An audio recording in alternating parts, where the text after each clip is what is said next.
This conference will now be recorded.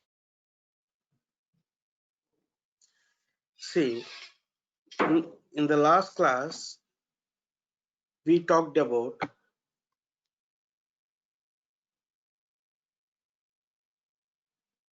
how to handle drop-down list. So that is what we have seen. Okay. Now, our special scenario is how to select the option randomly. How to select the option randomly. So generally, whenever I do interview, I'll ask this question. If there is a drop down, I want to select the options in a random manner. If I say random manner means it is going to pick the value during runtime. So what value it is going to select, we don't know. And even system also don't know till the running. At the time of running only, you will come to know what is the option it is going to select. See, if you want to know that random option, first of all, you should know how to generate the random number. Once you generate the random number, based on that random number, you can pass the value to the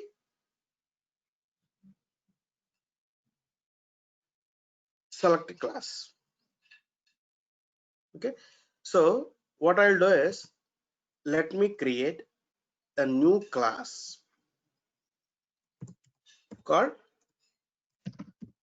random number. So first of all, you should know how to generate the random number. See, to generate the random number, there is a class called random class. There is a class called random class. That random class which is present in the Java util package. The random class which is present in the Java util package.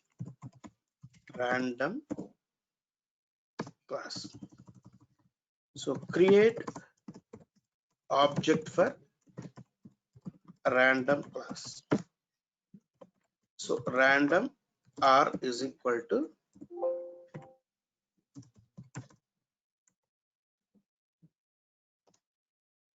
new random.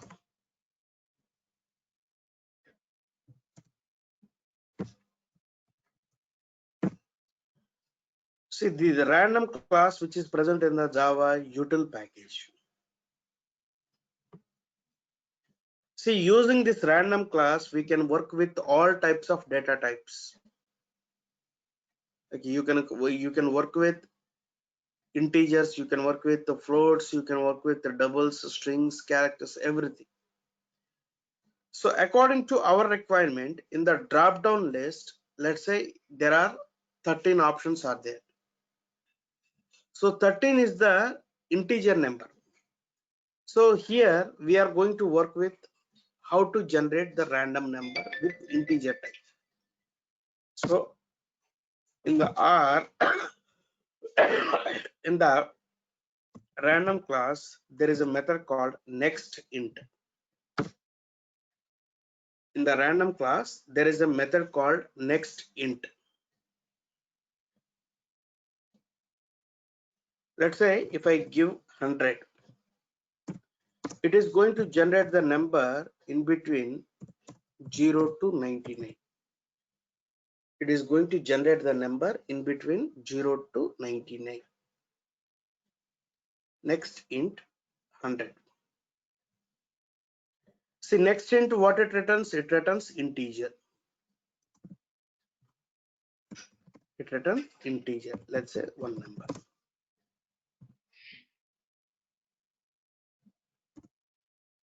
So let me print it.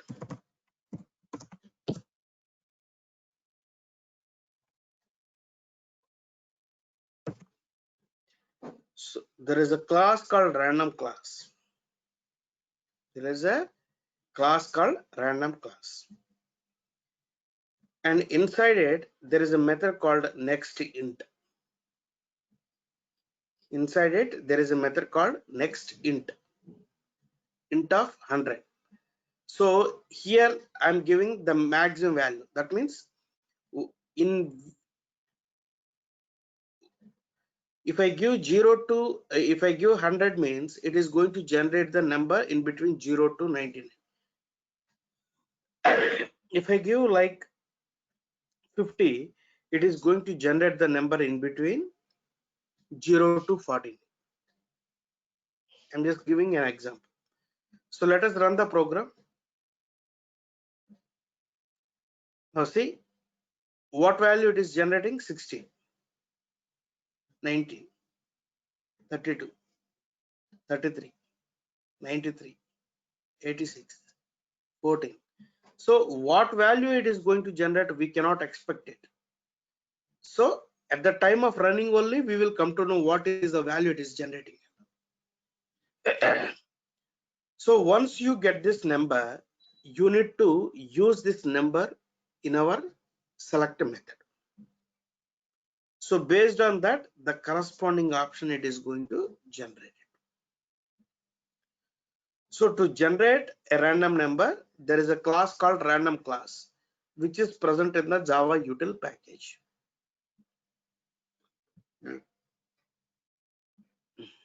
Okay. Okay. Right. So now based on this concept, now let me create a new scenario. So that is called random selection.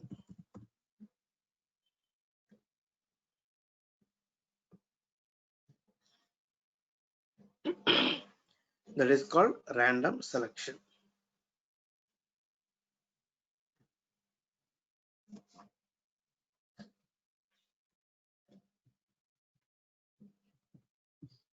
So we require this one, and we require the number of options also. And those who missed this class, just please watch the last Friday class. That means your Friday. That means my Saturday. Okay. I explained how to handle drop down list.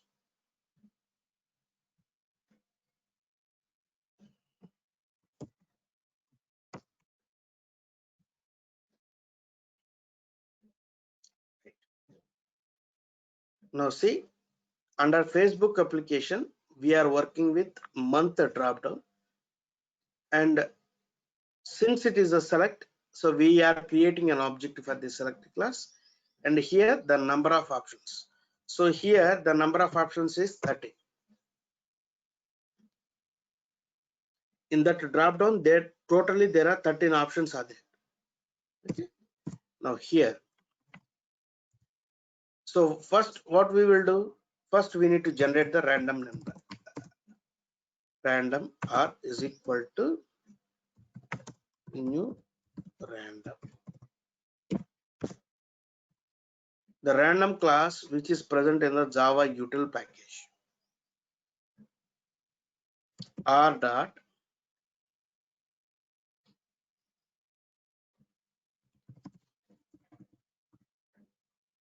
dot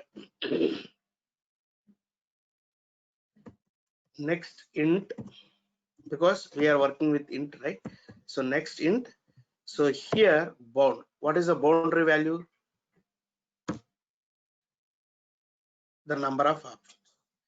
See here, I don't want to give like 13 or 14 or 15 or something, whatever it is. So today it may be 13, tomorrow it may be like 100 or 200, whatever it is. So what I want to do is, so here I am getting the number of options. That number of options I am passing here.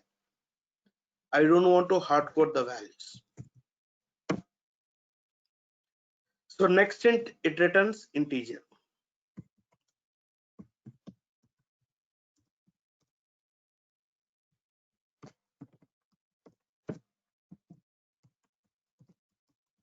Random number.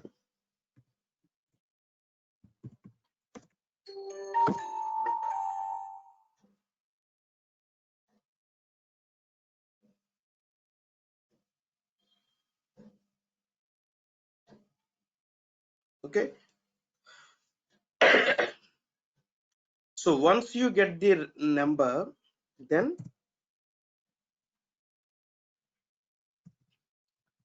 select option based on index. So cell dot select by index. Now here, whatever the number you are passing, that you should pass it to the that you should pass it to the method, because out of these three methods there is a method called select by index. That method only which is accepting values. Out of these three methods, there is a method called select by index. That method which is accepting only values. Okay. Now see, let us run the program. Just before that, wait for 5 seconds. Thread dot sleep 5000, close application. So driver dot close.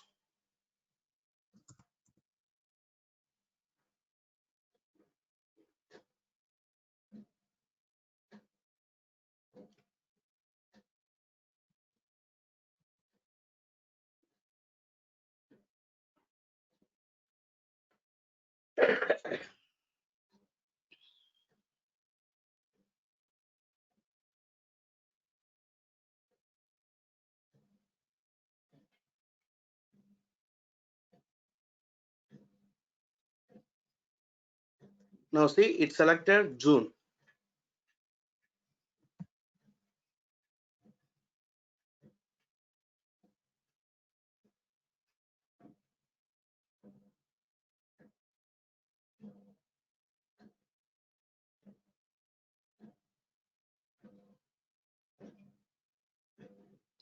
It selected July.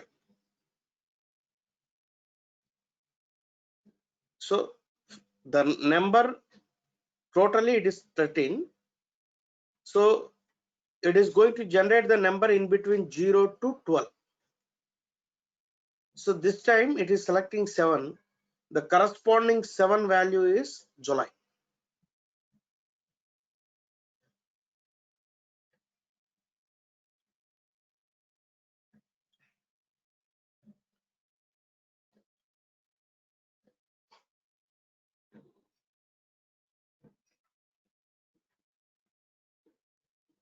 Now it selected May.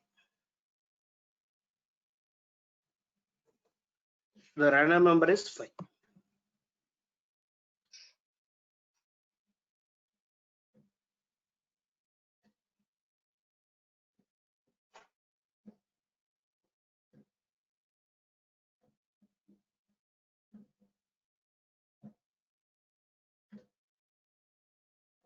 Again selected July. Okay. So this is the way we need to select the option in the random manner.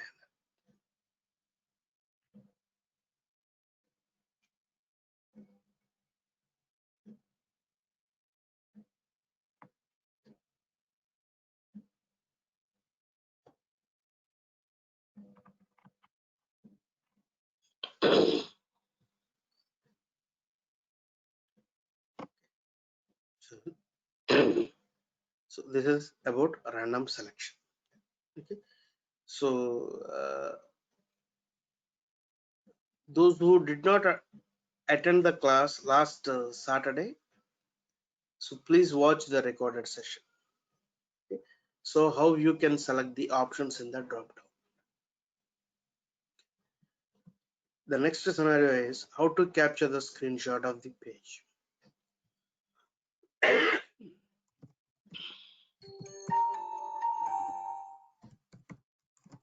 Capture screenshot.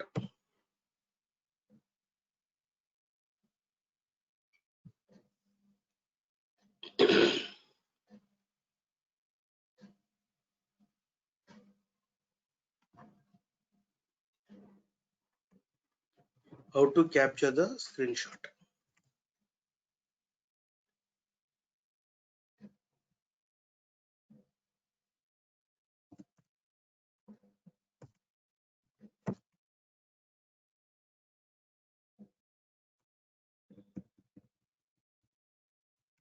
dev.salesforce.com.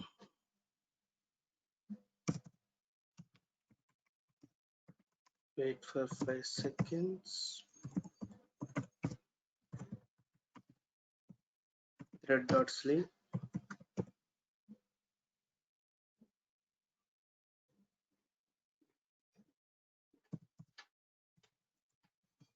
Close application.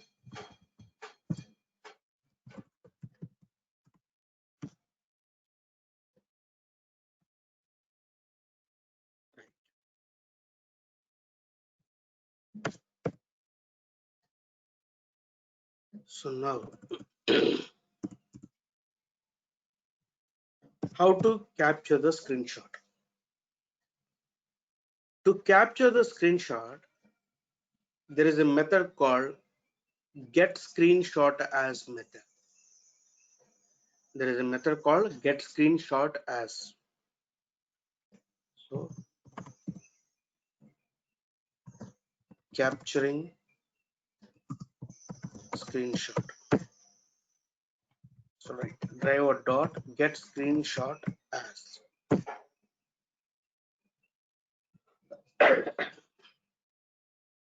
Driver dot get screenshot as. Output to type. You see, I want to see the screenshot in the form of file, either JPG or PNG or JPEG, something like that. I want to see the screenshot in the form of file. So I'm going to use the method called get screenshot as, and here I'm going to mention the output type I should be captured in the form of file. So output type in the, there is something like file format. Okay, now, so get screenshot as method, what it returns file. It returns file. So let's say SRC. Just a second, Mary. This conference will now be recorded. See, get screenshot as method, it returns a file. Okay, so file. Actually, this file is coming under Java IO package. Import Java IO package.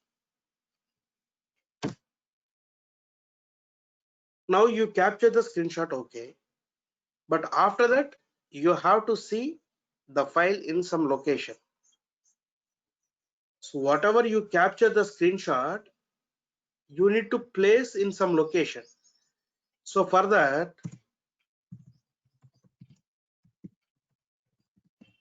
we are going to use a class called file handle. See, file handler. This file handler is implemented by different packages, different classes. So what we want is, we need to import which is related to Selenium. org.openqa.selenium.io, just import it. And then there is a method called copy. And here the source and the destination. Source is SRC. So that means which file you want to copy, and then where you want to copy, new file, file handler dot copy, and then here to save it is in some location, and here you should provide new file, the file location. So let's say what I'll do is, I'll try to create some folder called screenshots. Try to create some folder called screenshots. So I wanted to store in this location.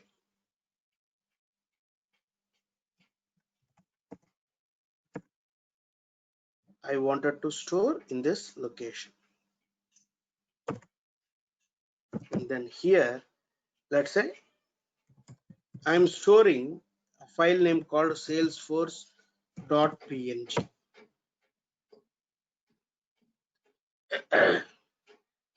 You're storing the file called salesforce.png.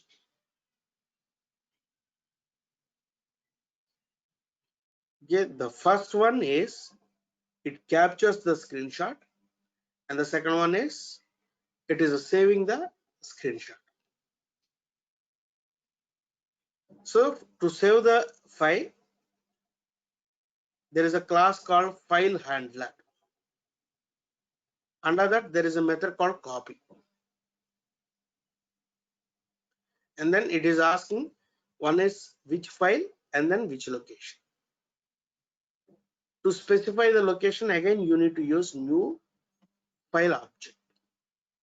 And inside it, you need to provide the path of the Java and then with file name dot extension. Okay, right click, run as Java application.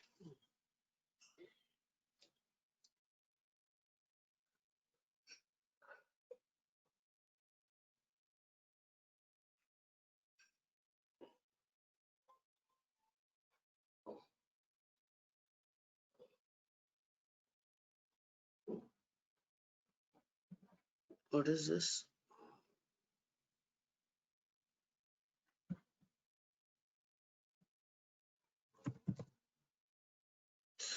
Yeah, developer.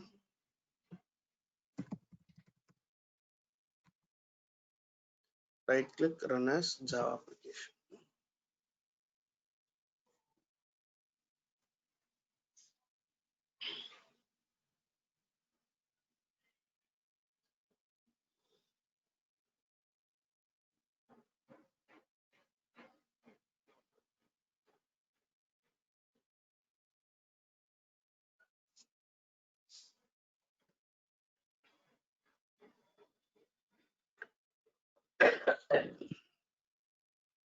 So this is the screenshot.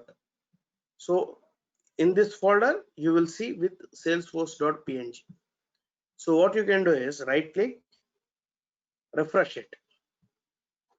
Now see, under here, there is a file called salesforce.png. Now just go and see. Now see, the screenshot is captured. Whatever it is appearing on the page.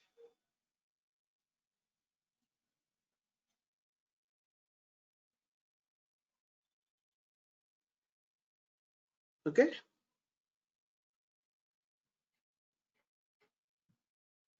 Yeah. Any doubts?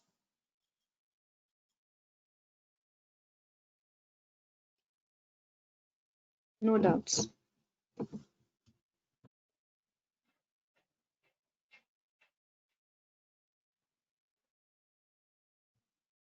Right. Yeah. Others? Srividya, Rosie, Saira. No. Right. Okay.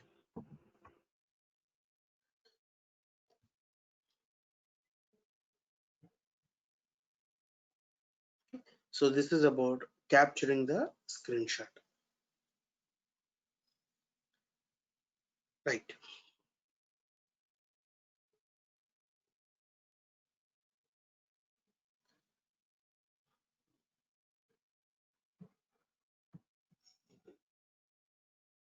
Yeah, additional comments. See, there is another small scenario, that is how to get the position of the element in the web page. That position you are going to get it in the form of X and Y coordinates.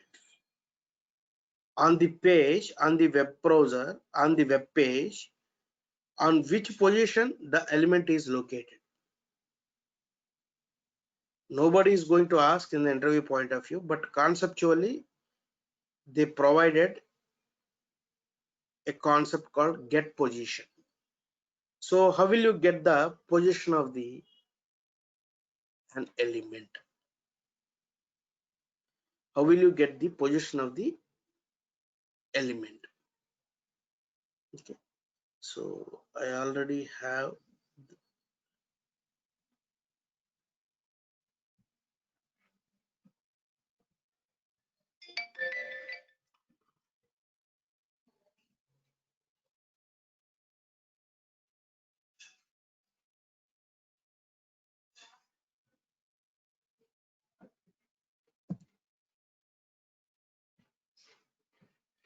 right.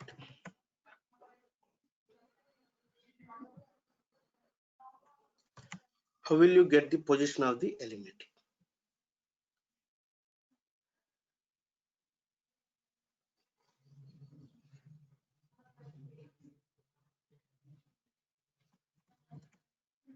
Right.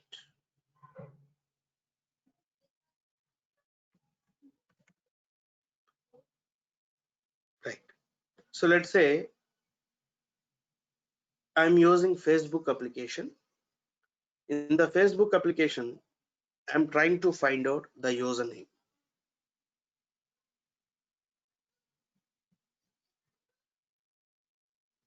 You are trying to find out the username. So this is the, I captured the element. I captured the element. That means I am finding this element.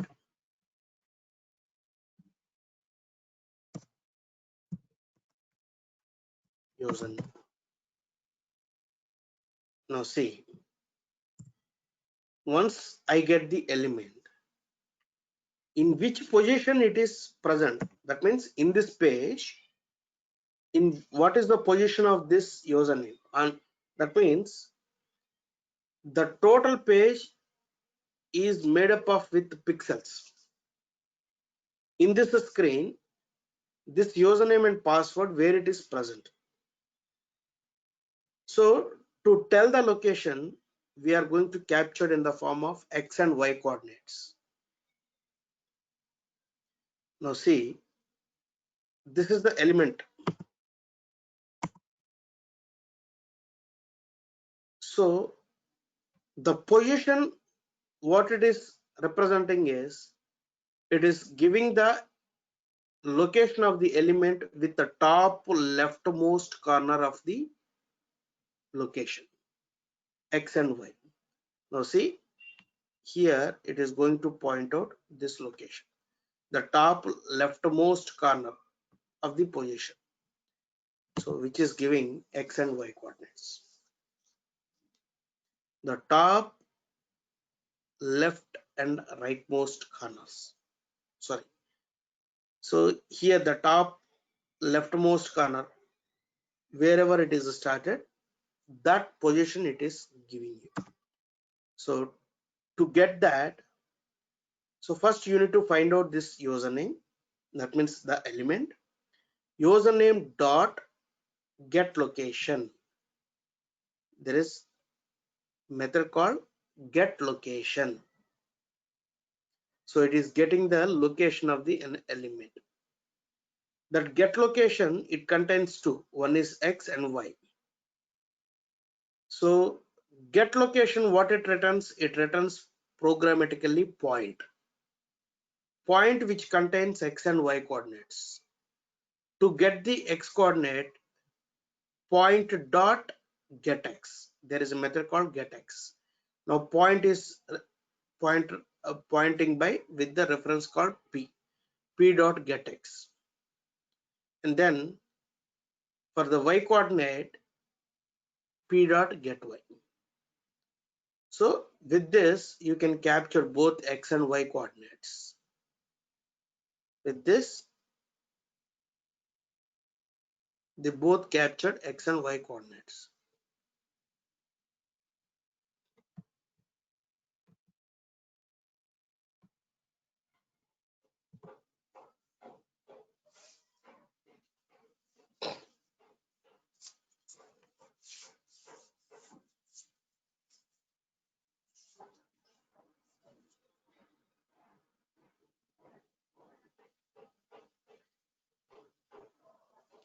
Now see, in that page that element is present under 621Y33 position.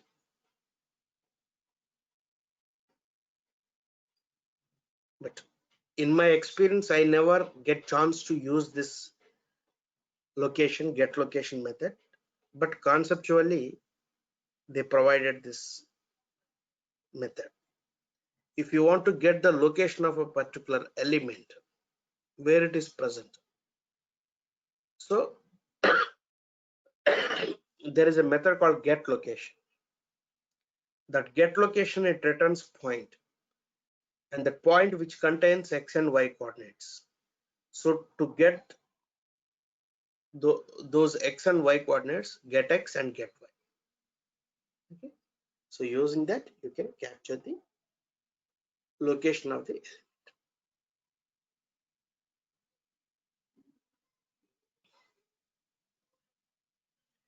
Okay.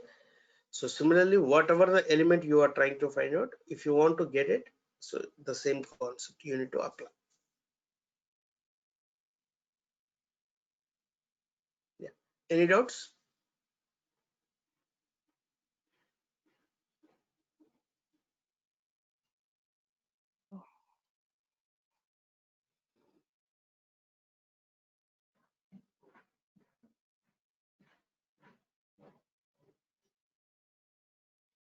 Right?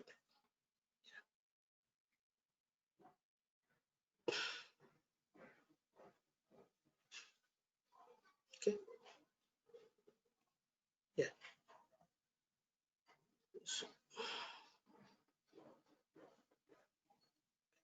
So tomorrow we will talk about how to handle alerts concept. So how to handle alerts or some kind of pop-ups. So that we will discuss it tomorrow.